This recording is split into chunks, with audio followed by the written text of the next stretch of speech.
Grandma. When I hear this, I think of a sweet lady who loves me and wants what's best for me. Grandma is always there when you need her. Grandma is always there to pray with you. Grandma understands you. Grandma always has snacks. That's the definition of my grandma, Bonnie Haugen. Bonnie Haugen was born May 7th, 1948, weighing 8 pounds, 1 ounce. Bonnie's mom's name was Florence Serene Gustafson Ferguson, and she was a teacher, and her dad's name was Frederick Donald Ferguson, and he worked as a farmer. Bonnie was the youngest of 3. Shirley Jean Groth, Bonnie's older sister, and Lynn Allen Ferguson, Bonnie's older brother. When she was a child, she lived in the 2-room log house with a 1-room, small, slanted roof upstairs. When she was 5, her parents built a new house that was much bigger and warmer.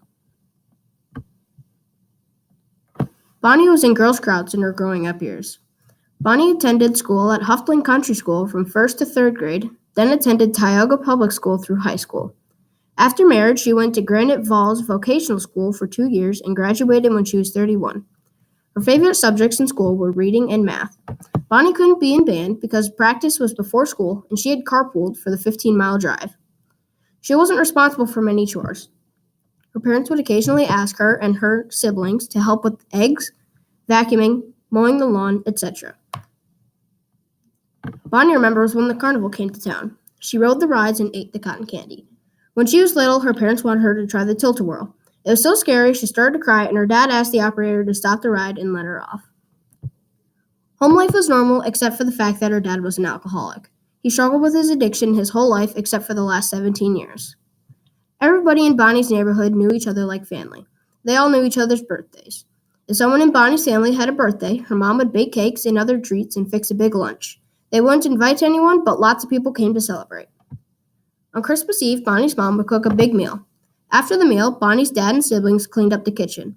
After the kitchen was cleaned, they sat around the cedar tree her dad chopped down every year and read the Christmas story from the Bible and sang carols. After singing, they opened presents. Bonnie and her siblings got new pajamas every year. While Bonnie was growing up, candy bars were 5 cents, movies were 25 cents, and gasoline was 25 cents a gallon. Bonnie's first job was working in the kitchen of a nursing home. She set the tables, put away food on trays for residents to eat in their rooms, cleared tables, and washed dishes. She got off work after 11 p.m. Bonnie met Paul Haugen because Paul went to the seminary in the same building where Bonnie went to Bible school. Bonnie married Paul on December 17, 1967. When they first married, they lived in a small apartment near the school.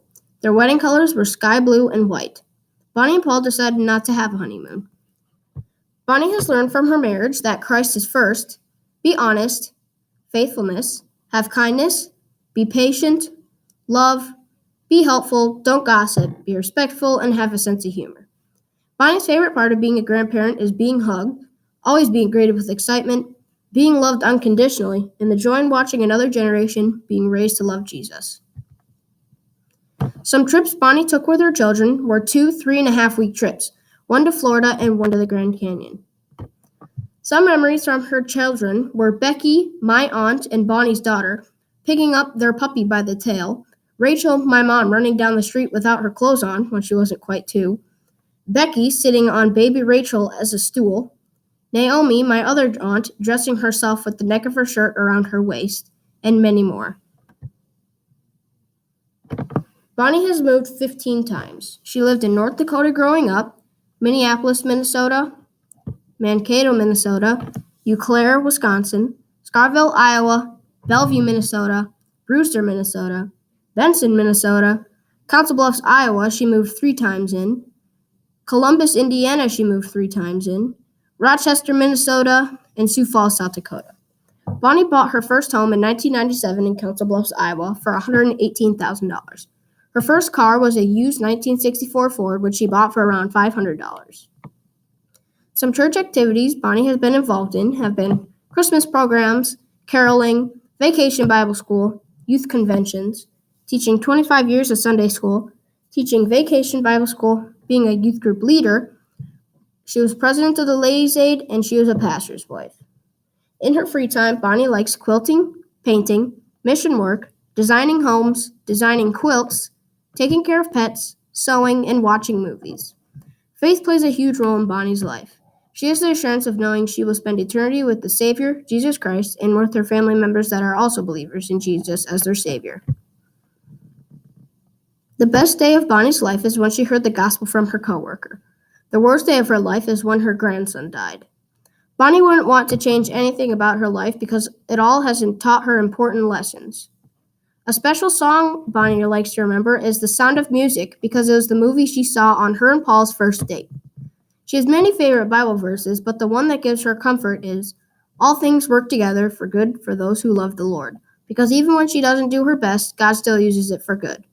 Bonnie has lived a full and adventurous life. I feel honored to do her biography, and I hope you all enjoyed Bonnie's story.